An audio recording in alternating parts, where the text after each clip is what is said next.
भारत के prime minister Modi जो हैं उनको कतर में बहुत अच्छे तरीके से वेलकम किया गया है। भारत माता की जय के नारे लगाए वहाँ के लोगों ने। ये देखिए he is a terrorist, he is a terrorist. आप जब देखेंगे Who said he is a terrorist? I am saying he is a terrorist because based on my research, जब उनकी जो है गवर्नमेंट वीक होती है, कोई ना कोई इंडिया में मसला क्रिएट हो जाता है, कोई ना कोई अटैक हो जाता है और इवेंचुअली पता है दोस्तों, मैंने जितना सोचा था पाकिस्तान के, वो तो मेरे से भी ज्यादा 4 कदम आगे निकल गए यार। मैंने तो सोचा था कि सिर्फ पाकिस्तान को मिर्ची लगेगी, नहीं, मैंने गलत सोच लिया था। पाकिस्तान में तो यार आग लग गए यार। पता है क्यों? क्योंकि जब दुबई में हमारा राम मंदिर बना और फिर एक दूसरा मंदिर और तैयार हो रहा है, तो भाई पाकिस्तानी लोग के तो मिर्ची क्या, आग लगना ही लगना था। APS का मंदिर बनना आपके सहयोग के बिना ये संभव ही नहीं था। और मेरी पहली मुलाकात थी, मैंने सिंपली आपको रिक्वेस्ट की, जरा आप देख लीजिए, और पलक झपकते ही आपने उसका निर्णय करके मुझे बता दिया कि आप बस जगह पर ऐसे उंगली रख दीजिए, आपको जगह मिल। कुछ दिन पहले आप लोग एक वीडियो देखा होगा जिसमें 950 पाकिस्तानी लोग के पछवाड़े पर लात मार के बाहर कर दिया गया था दुबई से। और बस यही बात लेकर पाकिस्तानी लोग भड़क गया है कि हिंदू लोग के प्रमोट कर रहा है और मुसलमान को लात मार के बाहर कर दे रहा है। नमस्कार दोस्तों, आप देख रहे हैं सत्य भाई रिएक्शन 2.0। मेरा नाम है सुबोध कुमार। आज फिर नए रिएक्शन वीडियो में आप लोगों को स्वागत है। तो दोस्तों, अभी तक हमारे चैनल को सब्सक्राइब नहीं किया है तो प्लीज सब्सक्राइब कर ले और बेल आइकन प्रेस कर ले ताकि हमारा वीडियो का नोटिफिकेशन आप लोगों के पास मिलता रहता है। चलिए दोस्तों, आज का वीडियो बहुत ही इंटरेस्टिंग होने वाला, तो आप लोग हमारे वीडियो पूरा एंड तक बने रहिएगा। चलिए वीडियो स्टार्ट करते हैं। क्या कहेंगे आप कि दुबई में भी उनके लिए बहुत अच्छा हुआ? आज गए थे तो बुर्ज खलीफा लाइट अप हुआ है उनके लिए। आपने देखा था? हाँ जी।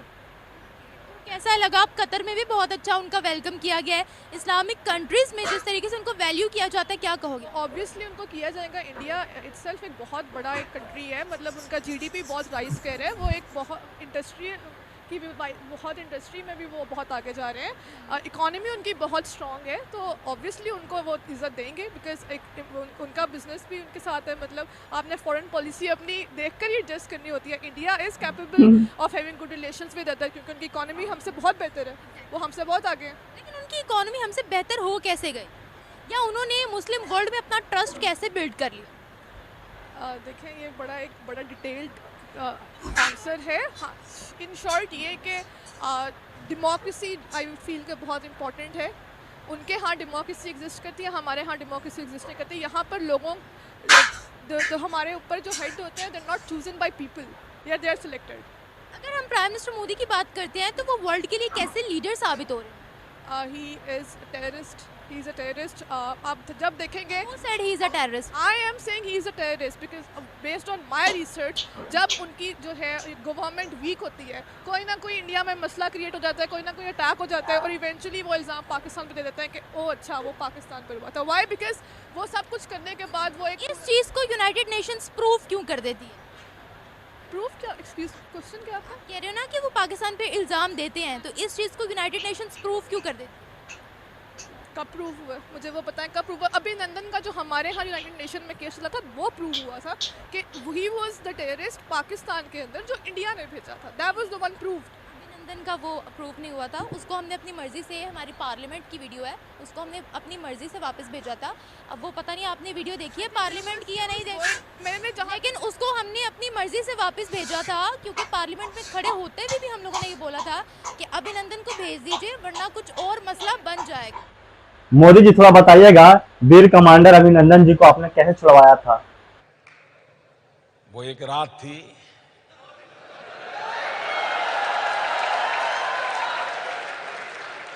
जिस रात में कहीं राज थे,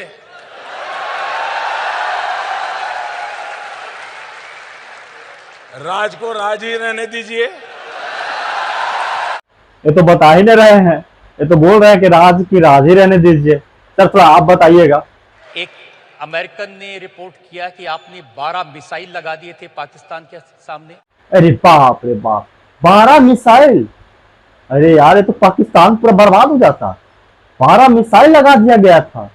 who was that? जो कौन था बोला? कुलभूषण यादव। यादव, यस। नाम एक्सचेंज हो गया। Kulbhushan Yadav, he was the one जो प्रूव हो गया था कि he is a terrorist.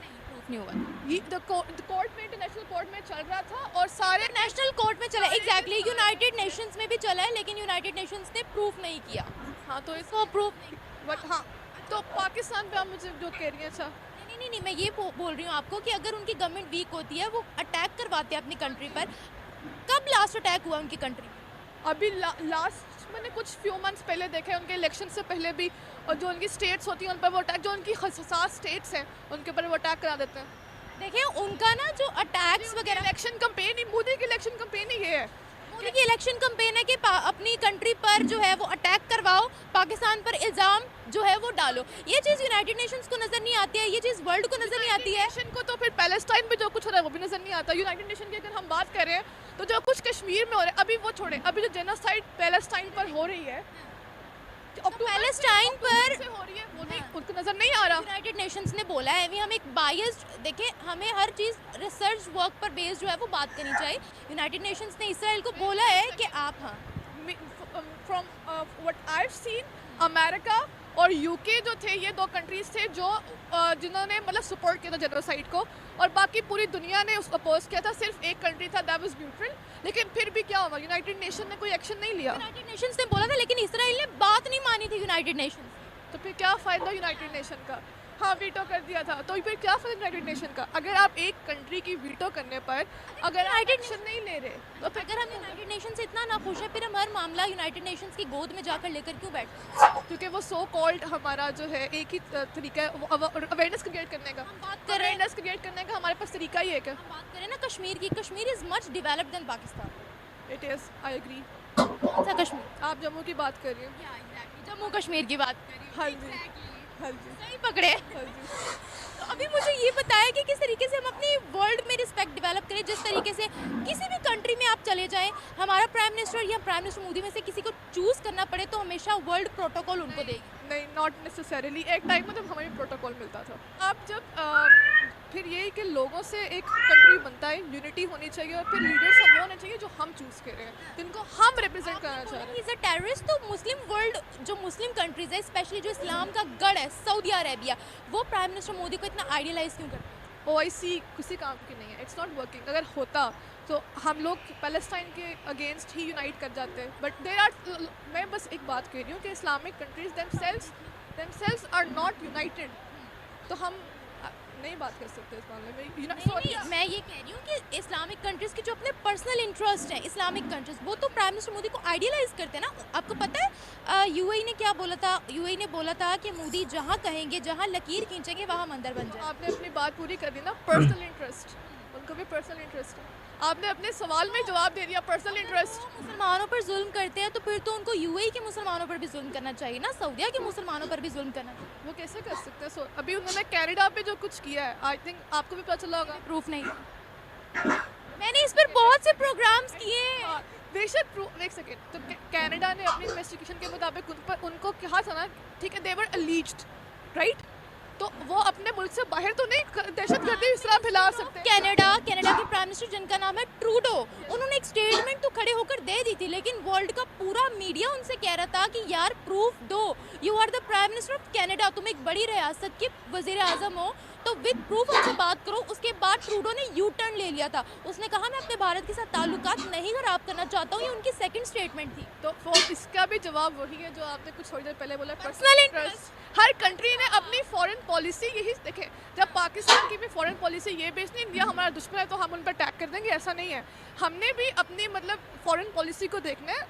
Foreign policy क्या है ये बता। है ही नहीं, एग्जिस्ट ही नहीं करती। हमने इतने जो हथियार असलहा जमा किया हुआ है, वो किस लिए जमा किया?